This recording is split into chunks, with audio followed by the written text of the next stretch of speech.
Hello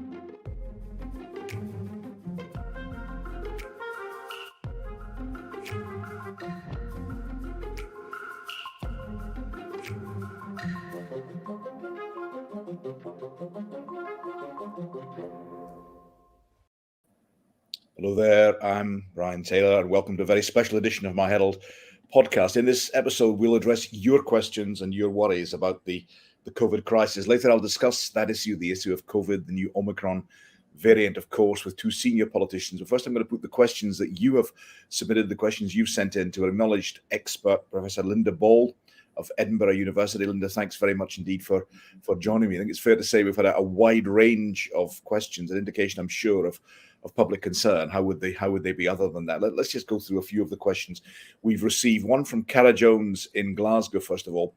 She asks, is it likely that the 8-day self-isolation will be introduced this December for all travellers arriving to the UK? And basically here we're talking about, taking a PCR test 2 days after arriving.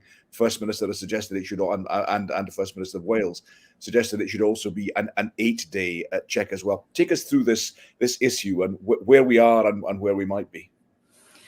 Well, thanks, Brian. Really nice to be here. So that's a very good question from Cara. Let me just start with the international context. So India has yesterday introduced a 1-week quarantine, at-home quarantine for travellers coming to India from the UK. There's been some discussion that the USA might do something similar. So this does seem to be the direction of travel for a number of countries around the world. And as you know, Israel and Japan have decided not to open their borders to others other than nationals at the moment. Where we are in Scotland and the UK, as you say, is that the current recommendation is just for that day 2 PCR test. Will that change in future? The UK government has pushed back on that. Yes. What I would say is I'm really hopeful that we don't go in that direction unless we absolutely have to. And the main reason for that is when you see domestic spread of this variant, then these kinds of issues, thinking about travel as the main source becomes less of an issue. But it's too early to tell whether that would occur. Governments are not ruling it out, but it's not the plan at the moment. But we have the issue of the 2-day. Let's tackle that as well, building upon Cara's question. We had some controversy whether it was on the second day or within 2 days of arriving, and it really didn't appear to be very clear. Yeah, so it's very important to communicate. It is by day 2. So you could have it on day 1, you could have it on day 2. You just need to get it by day 2. And scientifically, there's actually a better argument for getting it as soon as possible after you arrive. So that's where you want to know about infection once you're back into the country ASAP. And what's the thinking about the 8-day argument? The thinking there presumably is that you could come back within 2 days, it's okay, but you develop it later or that? Yeah, so there was a case, wasn't there, of a doctor in Israel who thinks he picked it up on his last day in the UK at a conference. This is anecdotal and all speculation, but he's now tested positive. He didn't test positive until a few days after returning to Israel. If your viral load is not high enough, the virus is building up in your body, you won't necessarily pick it up immediately. So that's the rationale. You get a PCR test, yeah, okay. But in answer to Cara's question, it doesn't seem at the moment likely that the 8-day rule will be introduced this December. It doesn't seem likely.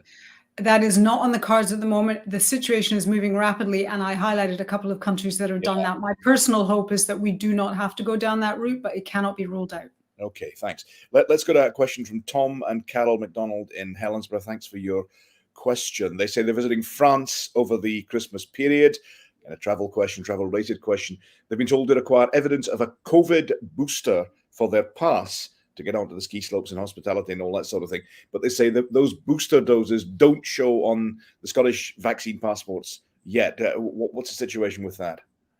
So good news, and that is in hand, and there's rapid work underway. The NHS COVID pass in England already shows the booster. I think that's being introduced for Wales very soon.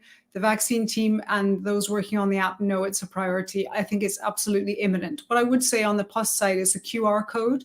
So it's actually not that difficult to allow it to be shown. So hopefully by the time you get to France, that will all be, before you get to France, that will all be sorted. And what about the passports generally? What are they're now going to be using evidence of other elements as well, aren't they? Not just your vaccine record.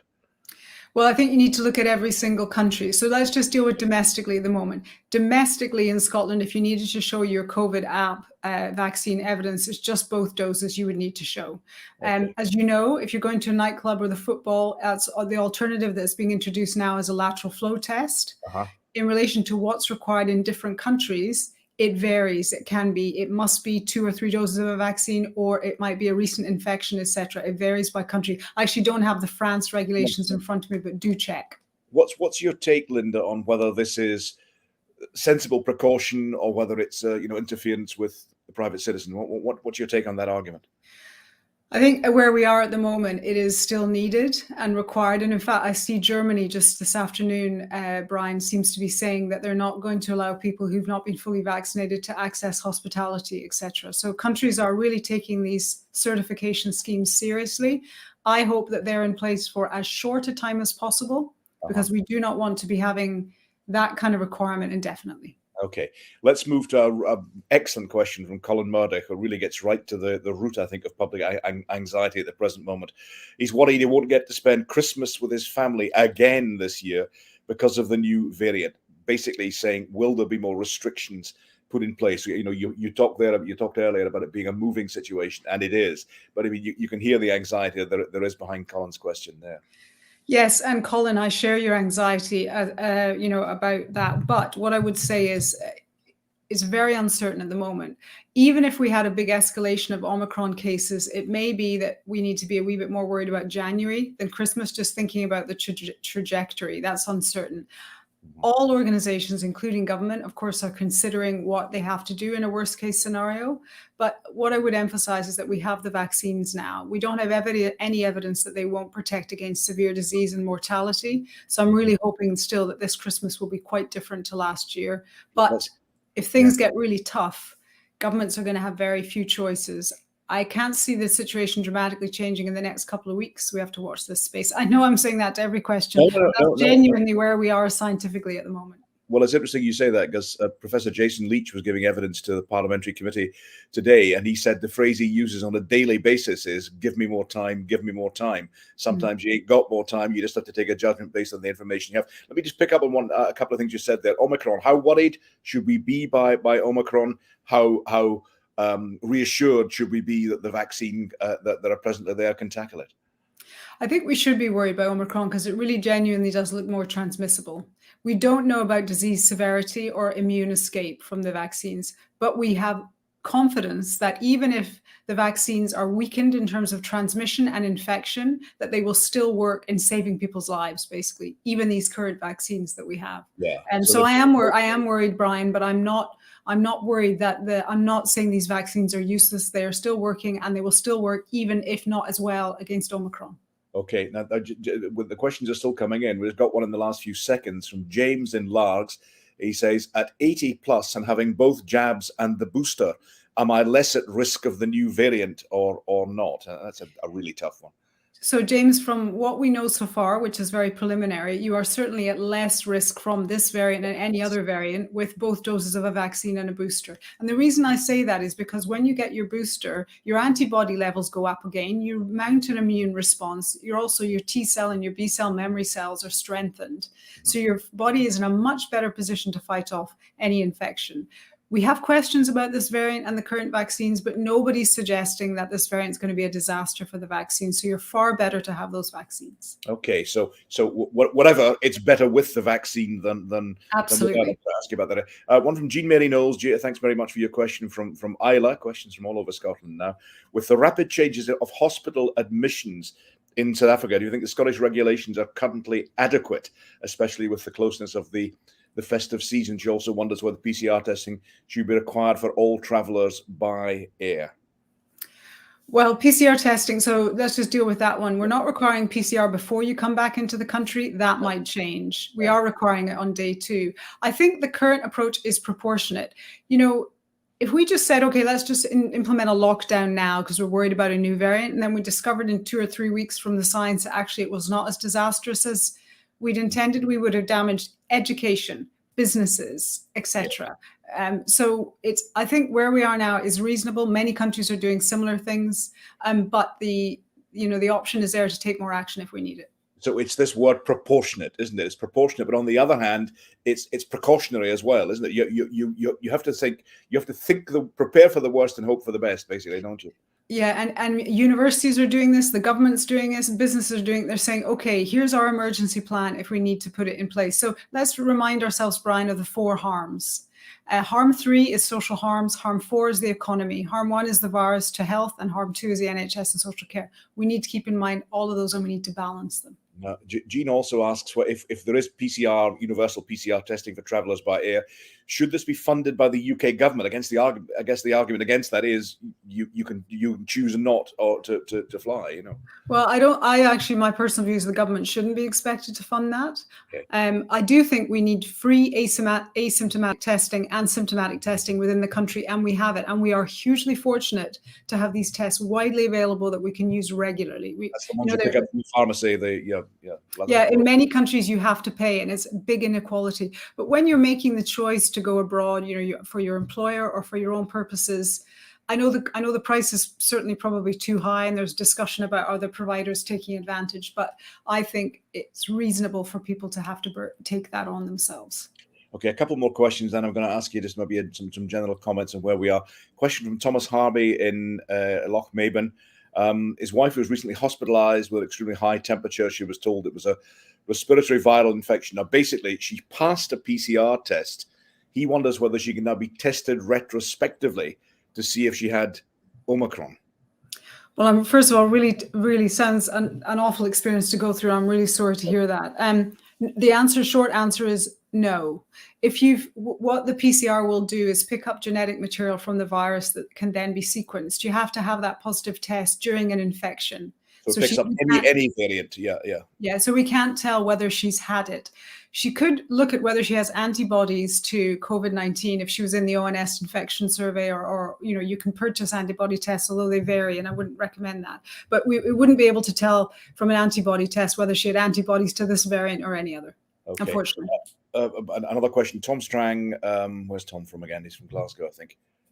Yes, he is. I'm going to summarize his question. Basically, it's about traveling to the US, and the advice being that if you have had COVID within 90 days, you shouldn't take a PCR test because it can still pick up positive signs. Instead, you should get a letter from a medical practitioner. Basically, Tom is really struggling to get information on this. He's due to go to the US on 29th of December. He's got a test booked for the 26th, but he's now worried, basically.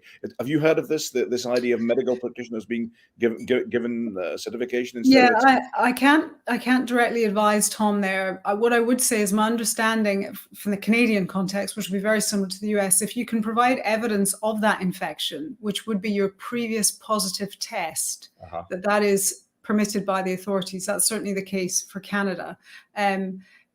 I don't know about this medical letter. It will be important to get some advice on that and perhaps speak to your GP, but that doesn't sound like it's been a great... He's hoping to, but he's really struggling to get information. I know it's difficult because this is quite an unusual... The only other thing I would say on the 90-day PCR, in our own, this is a research study, and I emphasize this, that I'm involved in, we're finding it unlikely that, in the last period of those 90 days that the PCR would pick up genetic material from the virus. I think, it's more likely that closer to that infection, you'd still get a positive PCR. I can realize I haven't answered Tom's questions, but I hope that's helpful. Thank you for that. A couple more that were raised this morning in the committee. Jason Leach was asked whether it was still acceptable to take the vaccine when pregnant. What's the answer there? I cannot emphasize enough the importance of getting vaccinated when you're pregnant. You're at severe risk from COVID-19, as is the baby, particularly in the final trimester of pregnancy, but throughout. We know that pregnant women have been in intensive care, and we've had, some very poor outcomes with unvaccinated pregnant women. Go online, look at the Royal College of Obstetricians and Gynecologists, a really accessible, accurate source. They've got information for women and families. Please get vaccinated if you're pregnant. You're stressing the accurate source there, presumably by a contradistinction with some of the more gossipy stuff that one sees occasionally online. There was a headline story today, of course, about a rise in neonatal deaths, but it was also being stressed that this was not linked to COVID or indeed to the vaccine. Jason was also asked this morning about cancer, those undergoing cancer treatment. Should they get vaccination? Presumably they should check with their clinicians as well. Yeah, in the vast majority of cases, people who have been undergoing or been diagnosed with cancer absolutely should take up the vaccine. Some of them may be immunosuppressed or immunocompromised as a result of cancer treatment, which suppresses the immune system in order to allow the body to respond to the treatments. In those cases, you're also eligible. But I would emphasize, because cancer treatment is not a single thing, there are many different types. Yes, please speak to your oncologist or your GP if you've got any concerns. But the general advice for cancer patients is, of course, take up your vaccine. Two final questions from me, Linda. Many thanks for dealing with these. Many thanks for dealing with the ones from our audience. Question one from me: what do you say to those who campaign against vaccination? Well, I get a lot of these messages myself. I think they're doing themselves and others a huge disservice. They're peddling misinformation in the vast majority of cases, and they're causing real harm. I think if people have genuine questions, of course, they should be answered. But spreading misinformation is, I think it is disastrous, and you can see that in many countries around the world. Let me ask you finally: is there an exit route? Is there a way out of this hideous plague? Presumably there is. Presumably it won't last forever. Are we talking about annual booster inoculations, as the head of Pfizer is saying today? What's the? Give us some hope. Is there a way out? We are in the exit route. If you look back a year today, Brian, Pfizer-BioNTech's vaccine was given approval by the MHRA.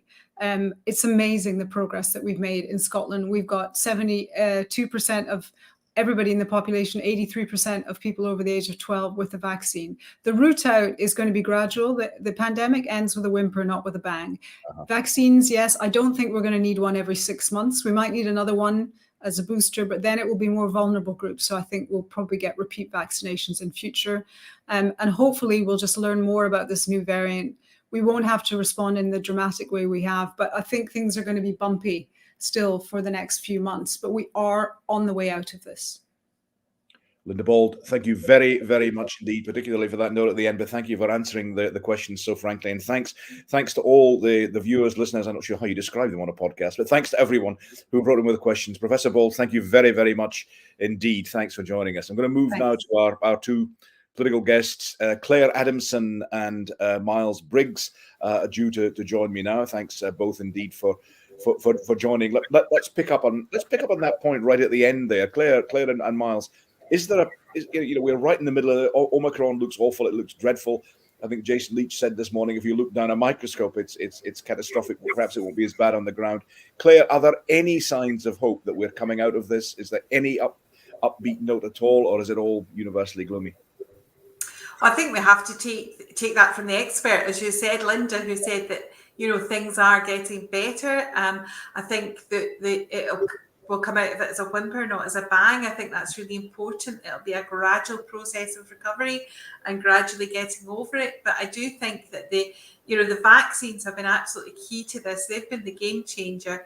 And if people continue to get vaccinated and follow the advice, follow the face masks, wear face masks, keep washing hands, surfaces, if we continue to do that, then I do think there's genuinely real hope. But of course, the Omicron variant has emerged in cases in Glasgow, cases in your own Lanarkshire, not necessarily in your backyard, because that's a very large area. That must give you cause for concern, particularly as an MSP from that area. Well, I think we do, but I think we also have to variants of these kind of viruses are unexpected. Yeah. What we don't know is what they're going to be. This one seems to be a particularly, big change in the number of variations that are there. But as Linda said, I think we have to take heart from the fact that we don't think this is going to be individual people any less ill. Of course, if it's more transmissible, that again could lead to large numbers of people being ill, which again puts the pressure on the health service that we're all so familiar with now. Miles, any cheery notes, any exit route inside? I think from all the questions you've just put to Linda sort of demonstrates, Brian, the uncertainty, the anxiety, the concerns people have. And I think quite rightly, I also think, going by my own mailbag, I don't know if Claire's had the same, but this timing ahead of Christmas has, I think, really spooked people. People were hoping to be able to see friends, family, to plan a bit of cheer. And they're now really questioning that, especially people who are more vulnerable or older, who, I had an email saying that they weren't going to go and spend Christmas with their kids because of this. And so it is really sad, I think, for a lot of people that this does feel a bit of a step back when we're making such good progress. You begin to think, will this damn virus ever relent? Just a few weeks from Christmas, and it comes up on another variant to spook us. Okay, let's park that optimism for a second. We had a discussion. I'm going to ask the two of you about this. A discussion at First Minister's Questions about the attempt to enhance the use of the booster, and the new guidance that it should be a shorter period. I think it was 3 months rather than 6, but from your second inoculation. But Claire, the First Minister, was being asked about. It didn't seem that the system on the ground was ready for that. When folk were being turned away, the Conservative leader Douglas Ross said it was a mess. I don't think it's a mess. I think we have to recognise that it's been unfortunate, and I do feel for those who have been affected by that. But it's not a systemic issue by any stretch of the imagination. And now that we know that these things have happened, the information has been put in place to ensure that the right information is given to people who are seeking to get their boosters. Incredible work that has been done in terms of the whole vaccine rollout in Scotland. It's been recognised by the World Health Organization, and it's really important that we don't discourage people from coming forward because they think that it's going to waste their time or it's not going to happen. The system is and should be working much better now. And I say I do feel for those that were affected, but we have to get on and do this. You say we should discourage people from coming forward. These were folk who came forward, and because of what Nicola Sturgeon described as a glitch in the system, they were turned away, and that's not very good. It's not a good look, is it? Well, no, it's not, and I know that it has happened in Lanarkshire as well. But the information is now getting to the centres so that they understand, who's entitled to get the vaccine when they turn up. So, yes, it's not perfect. I think the first thing the First Minister said when we were dealing with the pandemic was we wouldn't get everything right. There would be mistakes along the way. But in general, 88% of the population over the age of 18 now double dosed and getting the boosters. So we are on track, and we're doing very, very well in this. And let's not forget that process, according to the World Health Organization, has saved 27,000 lives in Scotland. That's the big picture here. Miles, I'm sure you would join in praising those who are working on the ground, but your party, your leader, was decidedly critical of the way the information was processed and transmitted by the Scottish Government. Yeah, and I think, reading between the lines, I think the First Minister was accepting that criticism and apologised for that, to be quite frank. Sorry. I think we have seen poor communications this week, because I've been advising people based on what the First Minister was saying, which was people should turn up and, if they're desperate for the booster, it should be there for them. That hasn't been the case in many cases. And I think that is regrettable and something we should correct. I've got history on this as a Lothian MSP, because we've had a lot of issues in Lothian at people not getting invitations when they have turned up, not being able to get the appointment they were actually planning to have, and especially older vulnerable people being failed during that. So I think it is important we look to, as this is going to have to be boosted, we're going to have to boost the booster program, whether or not we can look at more mass vaccinations going forward and potential to get back up to the sort of levels we were delivering early on in the pandemic. Explain that mass vaccination thing, because John Swinney was asked about that, and he said there is mass vaccination. It's a gigantic endeavour, but you're talking about specific centres, aren't you? Would the difficulty not be there that it wouldn't be orderly, it wouldn't be processed? Folk would turn up, and perhaps they'd turn up in vast numbers on a Tuesday night when the centre's half empty on a Thursday. Well, it's how you manage that. And I think to some extent we saw people who were getting their invitations attending, and that's in terms of both the first and second vaccine, and very much these people are desperate to get the booster. I think for those who now want to potentially start getting the second, or actually turning up to get the booster, who are in work, who can't necessarily change their appointment. I haven't had an appointment for a booster, for example. I don't know if that's in the pipeline, but whether or not people can start to be flexible where they go for those, I think something we should look at. Obviously, the workforce is a question there. there. And I think that's why Douglas was being quite straightforward when he said, it's not going to be the same scale we've seen, because people are back to doing other work now. But whether or not we can find additional capacity is something I think we should look at. And that's where, we need to try to get this booster program up and running to prevent any potential additional cases the NHS might see. Claire, this shortening of the time gap between the second inoculation and the booster has brought, I think John Swinney said it was 1.3 million additional people instantly eligible because of that very shortening. That does that not argue for mass vaccination centres, or does it? What's your take on that? Well, I think it's a challenge, and yes, that's it. That's almost a fifth of the population, so it's a huge exercise just for those additional people. But I think what we learned, I think the fast vaccination centres worked early days in the pandemic when people were by and large working at home, where schools were shut. And it was a bit easier for people to attend, but what we found as we went on, younger people and people who are in work or had childcare issues all found it a lot more difficult to attend this sort of single option of an appointment at the fast centres.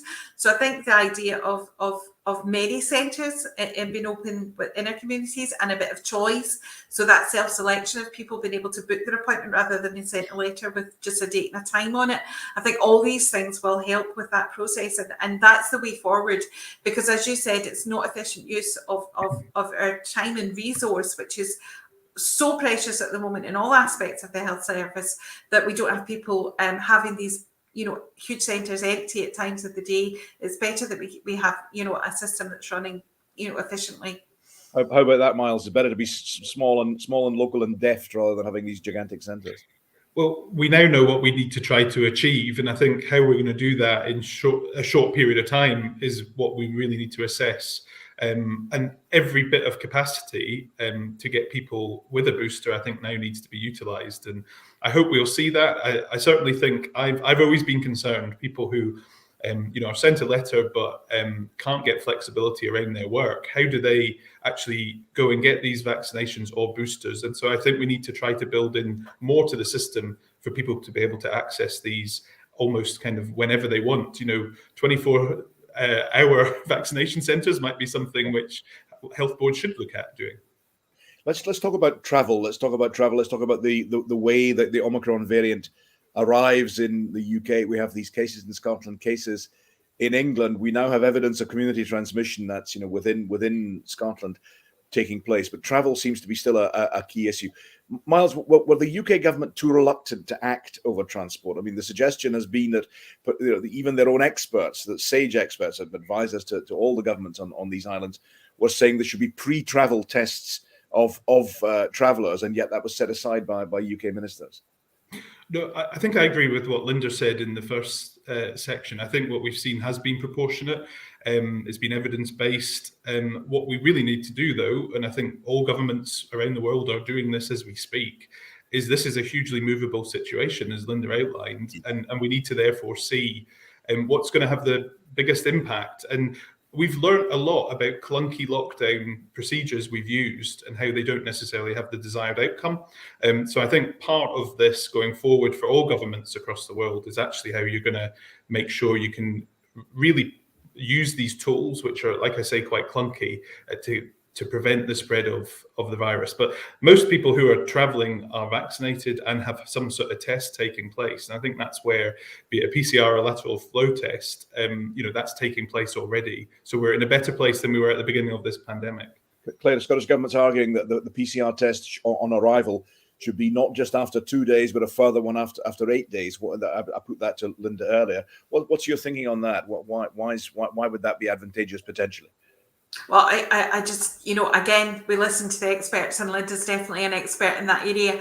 And her take is that there may be people who arrive and there isn't enough building up in their system to show on a PCR test. So it's a belt and braces way of looking at it. It's a second test. It's a confidence that the person doesn't have COVID in this variant when they do actually come out of isolation and go about their business that they're here for. So. It's about proportionate as well, isn't it? Isn't it, Claire? Because we haven't gone. We've got this worry about Omicron. There's the worry that it's more transmissible. There's the worry that it's perhaps more resistant to vaccination. There's the worry, although there's no evidence yet, that it could be more damaging than the other variants. And yet we haven't gone for instant lockdown, have we? Is that about this, Claire? Is that about this business of being proportionate? Well, it's about proportionate, and again, as Linda said, it's about, the first thing you do is protect the health service, and then you look at the wider issues. So we're looking at something. We don't want to cause huge damage to the economy and the wider community by being too prescriptive on what we do right away. But that also means that we are asking people to do what's been asked for them up to now, and that's like, I think, I would say it from walking around the shops, from dealing with people. They had, this is a huge reminder that the pandemic is not over, that COVID is still with us, and that we still have to follow the rules. So, and that's the advice for Christmas as well. People, please, if you can, meet up with your family, but do the lateral flow tests, ventilate the house, spend some time outdoors if it's possible at all these things that will help. That is really interesting. I'm going to pick up on that in a second. But Miles, I want to give you a chance to comment on the issue of, we haven't gone for lockdown. We've increased in England. They said start wearing face masks. That was already happening in Scotland. There's more constraint on travel from abroad, but we really haven't jumped into lockdown. Presumably you believe that's the right approach, both in England and Scotland.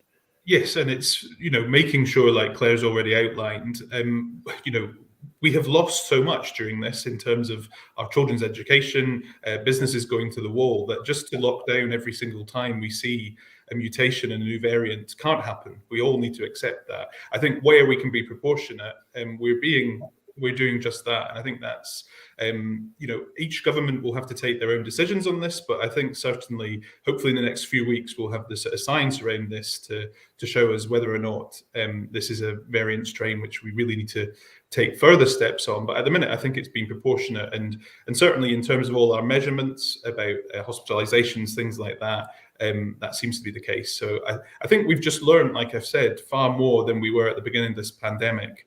And our scientists and scientific advisors and medical advisors probably are in a better place as well in advising politicians what to do.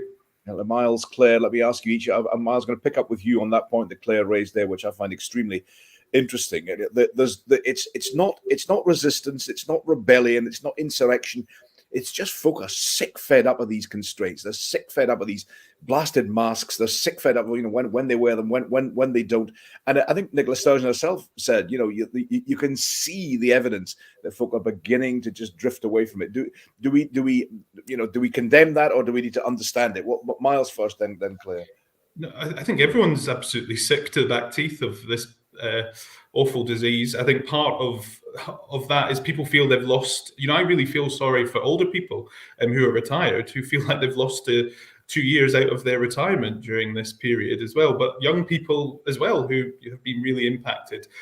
I chaired a cancer conference on Monday, a Scottish cancer conference, where we were discussing the impact this has had on patients and health inequalities. And I'm really concerned that what we've actually done is going to put a lot of our cancer outcomes back years, decades, and the most health inequalities. Why is that? Explain that. That's really what I. Well, we were making really great progress across a lot of cancer outcomes in Scotland. Claire and I sit in a number of cross-party groups on health outcomes here in the Parliament, and part of the work we've done is encouraging people who wouldn't present early, for example, with cancer, to do that. And we were making slow, steady progress around things like lung cancer and other less survivable cancers.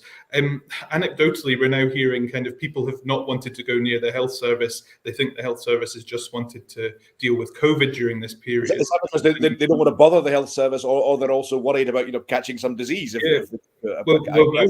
Both of those aspects, but it's building people's confidence again that the health service is there, that everybody who has a concern should go and see their GP. We need people to do that.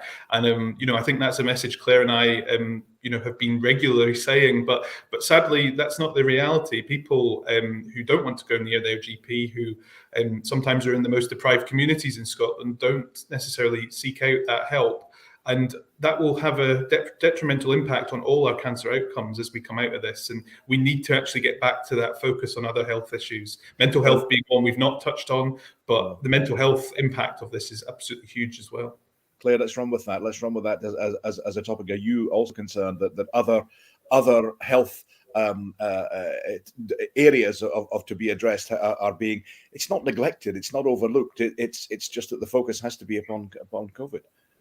Well, yes, and I think these are really, really difficult decisions at all times with the pandemic. But what we have seen now is that screening is back up and running, that that encouragement is there for people to come forward for screening, and really the message is that people should see their GP if they have concerns. I just led a members debate on pancreatic cancer. That's an incredibly difficult cancer because the survival rates are low and it's very, very aggressive. So early diagnosis for that is key. And I'm glad to see that the one-stop shops for diagnosis centres for cancer are coming on in Scotland. So work is being done and progress has been done because these things are being recognised. But there's no doubt that for years we'll be dealing with some of these issues, including the mental health issues. Well, let's talk about that mental health issue. How concerned are you about that, Claire, and then Miles? I think it's difficult. I mean, Miles mentioned elderly people and younger people. I've got a 24-year-old son. My mum's 85, so I see both of these aspects of the impact that this has had on them. So, it's hard, but the upside of that is there's a lot of work being done in our communities.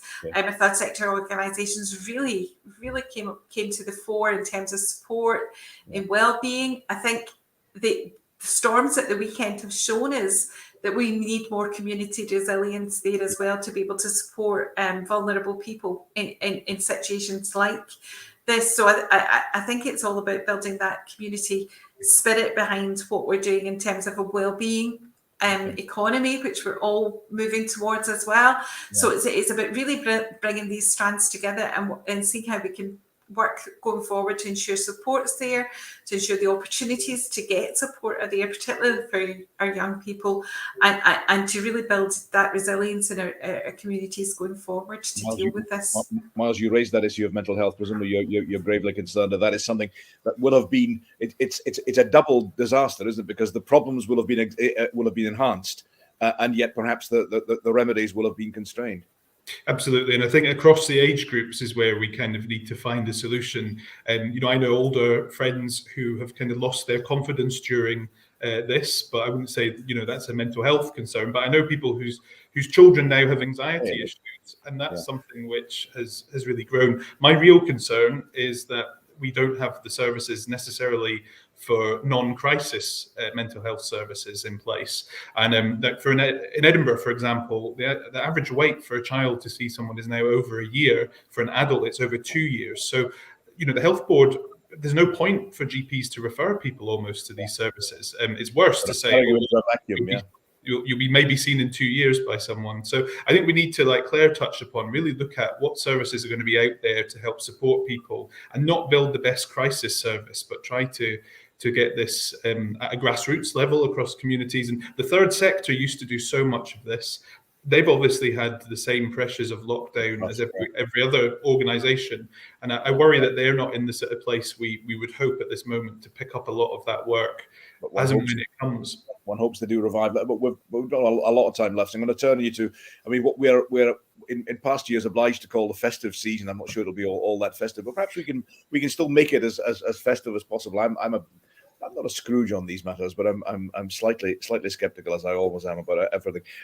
Claire, should we change? Should we scale back Christmas? Should we abandon the Christmas party? Should we, what should we do? How should we respond to this COVID afflicted Christmas for a further year? I think it's down to individuals. I mean, we're not having Christmas parties this year. We might have a Christmas lunch and and observe the social distancing and safety measures through that point of view. Is that at work in Parliament or in terms of the Parliament environment and the office. Families, the advice is still there. Big family groups shouldn't, use the ventilation in the houses, Go outside if you can, and that's really just about people, changing their behaviour at these things and just being really cognizant of the issues. I do notice that the Parliament's actually going to have its carol service this year. At one point, I didn't think that would happen. That is happening this year, and that's an absolute delight because it is a sense of a little bit of normality returning. It's always in the garden lobby, isn't it? Yes, and the children will be coming in from next door at the school as usual, or some variant of that will happen. And I think it's about proportion, and it's about that safety and the risk assessment, and people just not behaving in a way as if it's just all gone away. Just be safe in what people are doing. That's interesting. So yeah, Miles, is that your take as well? It's you can still celebrate Christmas, but Carcani as well. What's folk are worried, folk are anxious. They're really you made that point earlier. Folk are really fretful. Yeah, you can probably just see I've put my tinsel up in my office already, Brian, to try to get some festive here. But no, absolutely. And I think one of the key things is as to almost think back a year, which was an awful Christmas, but this one I hope we're not in that position. And I think just some of the things we now have in place for people to do these tests, to order them in advance if they want, from the NHS. Like Linda said, we're incredibly lucky that as a country you can just order these free, get them, and then if you're concerned, if there's more flus and coughs and things going around this time of year anyway. So if any of that's there, test. If you're positive, do not start attending things, because I think that's where we can all play our individual role to collectively keep this under control. But I think people just in general will probably not be wanting to be doing too many households. It's all about household mixing at the end of the day. So I hope people can have their family unit for Christmas, but people just to be mindful of how this disease potentially spreads. And none of us want to see the NHS overwhelmed. We're in a good place, and I think just common sense and us all thinking about our health and potential impacts is something we should do. You think we're in a good place? We are potentially in a good place anyway. We are beginning to see light, or Omicron regardless. Yeah, we've had these bumps in the road, as Linda said. There's plenty more to come. Like colds and flus, this will mutate and going forward forever now. So I think part of our real conversation is how are we going to control this? I hope it turns into like the flu jab, for example. We'll have to have one annually as we see different strains in different parts of the world. And as it mutates, it gets weaker as well, hopefully, being part of not ever being in a position where our NHS could be overwhelmed by cases. But I do feel the action we've taken, especially when you look at the vaccination program, a year on, I've been absolutely amazed. We are where we are. And actually now we need to work globally to do that, because as of today, 55% of the world have had at least one vaccination. That's not good enough, but at least we as a United Kingdom have really topped that outcome in Europe, and we need to keep making sure that we protect our own citizens. But I think we need to think globally about this. It's interesting, Claire. I mean, it's interesting because if we don't do it out of sheer common humanity to assist people in areas where they're not getting the vaccination, then blunt self-interest should kick in as well. Because unless we protect the whole of the globe, we can't protect ourselves. Omicron and other variants prove that. Yeah, absolutely. And time and again, when we're talking about health or economic inequality, it's the same areas that are hit by this every time. Although we don't know if this variant Omicron started in South Africa, it was identified in South Africa, and it's quite a low rate. And it's a reminder to us all that we really have to push governments to work internationally to ensure that the vaccines are available. To countries that just wouldn't be able to put in the effort that the UK has and other European countries have been able to do. Yeah, Miles, is it possible to close on as I did with Linda on a faintly optimistic note? I guess I'm starting to feel of that nature, despite saying earlier I was skeptical and cynical. Is there some? We've got Omicron, we've got millions of died. Is there any optimism there that we can pin to? Yeah, I really do hope that 2022 is a point where we can declare, probably after the winter flu season, that we're in a good place, that actually going forward March next year. Yeah, but at the end of this public health emergency hopefully can be declared, and then we start to look towards how we manage this going forward. Into the summer, we had a very good summer, I think, where we were on top of this, and I think that's just where we have to be. But we have to be mindful of, being able to move with the times and with these variants. And I think, when you look globally, as we've just discussed, we're in a very good place, and I hope we can get back to focusing on some of the key things we should be about getting our economy back up and running, and what we want to do to actually improve the country, because this does feel like that set us all back. But I think there's a lot to be positive about, and I hope people do have a good Christmas and New Year to actually relax and not think about this, because sadly most conversations do lead back to COVID all the time. So let's talk about other things instead. Maybe not the football from last night, but something along those lines. Steady. Claire, put on the Santa hat and cheer us up. Oh, well, there is of the science. I just want to say thank you to all the scientists who have worked on these vaccines. It's been an amazing effort. But just to say also that there's also the Valneva vaccine out there, which doesn't work on the spike protein, which may make it more resistant to the variants of COVID. So the scientific community is still working its socks off to find ways of fighting this going forward. So on that note, hopefully there's more cheer. That's not clear. Miles, thank you both very much indeed. Thanks earlier to Professor Linda Bald, who joined us to talk, and thanks to you, thanks to the viewers, listeners, whatever it is with regard to our podcast. I'm never entirely sure who sent in those questions. Terrific questions, and Linda gave a great effort in answering. Claire and Miles, thanks very much indeed from me, Brian Taylor. Toodaloo the new.